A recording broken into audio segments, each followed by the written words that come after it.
Hey, this is Chad Gleaves with 411 Internet Safety. I want to show you how you can secure your home, secure your internet with the IBOSS for your children. Now, there's another tutorial for youth, and there's another tutorial that we do for adults. And just for your time, for your convenience, we've divided this up into the children, teens, and adults. And you can go through whichever tutorial you need to go through for your family. Some of you may be wondering, why would I pick the pit bull of all animals?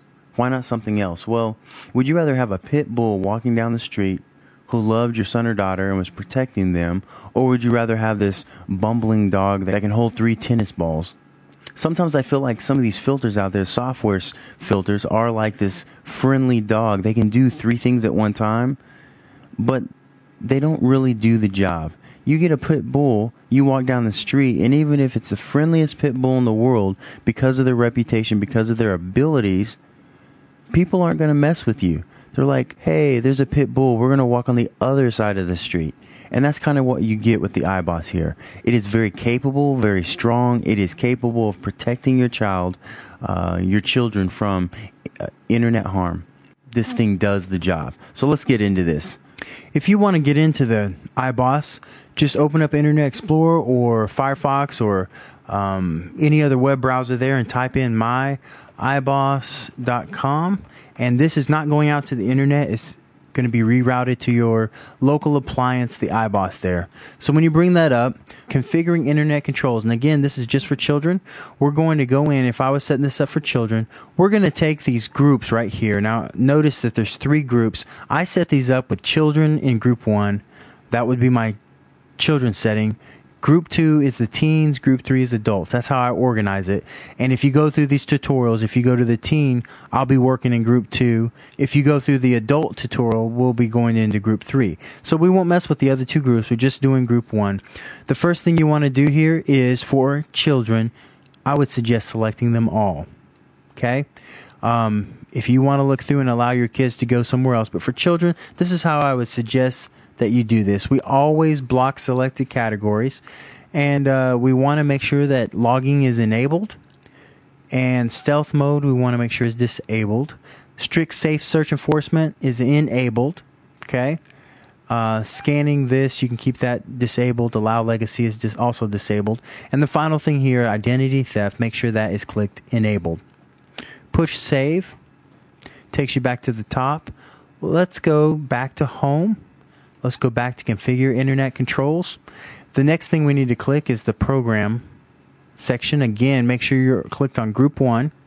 And we want to select all for our children, unless they're asking us specifically for something and you're okay with it. Let's select all. We select all here. Select all for the games. And file sharing, we're also going to select all. And the final thing is additional file sharing programs. We also want to select all here. Select all FTP traffic. We're not really worried about blocking ping and blocking SSH, blocking newsgroup and so forth. The last thing you want to make sure is that in logging here on the enabled, make sure that's enabled and push save. Alright, once that's done, go to home, go to configure internet controls. We're going to go to skip the block specific websites. We don't need to worry about that right now. Go to allow specific websites. Again, make sure you're in group 1 right here. We're going to scroll down. We want to allow only access. Now again, this is for children. This is not for teen or adults. And we want to enable allow list navigation. Now, I'll explain more as to what each of these are. First, allow only access means you will be able to set up where your child goes. You have up to 200 websites you can put in and allow your child to go to those websites. We're going to put 4 or 5 in real quick. And so the second thing here is enable and allow list navigation web page. So when your child goes to this web page, they will get a list of all the allowed sites. So once those 2 are checked, push apply. Scroll back down. Now it's applied. We're going to put in the allow list. Now, notice this button over here is global. If you put an allow list in here and you check global, that means it's going to go on group 2 and group 3. So if we put in here, Disney.com, If we were to put global, again, it would go to all three, but we're not going to do that. We're going to put add URL. All right, scroll back down. We've added Disney.com. We're going to add another one. How about the Wiggles.com? We'll add that URL. Scroll back down again. Now we've got two different URLs. We're going to add one more. PBSkids.org. Now, if you don't like some of these sites, I haven't really researched these sites. All I know that they're kids sites. So if you don't like these sites, put any site you want in there. There's no set rule here. All right, now we have three sites listed here: Disney.com, Wiggles.com, and PBSkids.org, and maybe these are .org. I don't know. But let's go scroll back up here and let's look at our allow list. Look at this. It lists down Disney.com, Wiggles.com, PBSkids.org. So you could come up here and set this as the home page for your kid's computer, and they can click on home, or they could bring it up and they would automatically have it listed down in the order you put it in. They would know where they could go.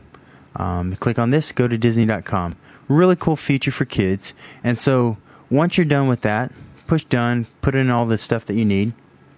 One more thing here, we're going to go to block keywords. Okay, on this page, make sure you're still in group 1. Scroll down, push select all, and that's the adults. What this does is this is just added security to make sure your kid cannot search for adult terms. Push apply. Scroll all the way down, and just to let you know, this is where you would add in, if you allow your kids to go to a search site, you could enter additional words that you don't want them to search for. You just click add word, and I've added telly right here. No reason why I've added telly, it's just the word I thought up. Once you get done with that, push done.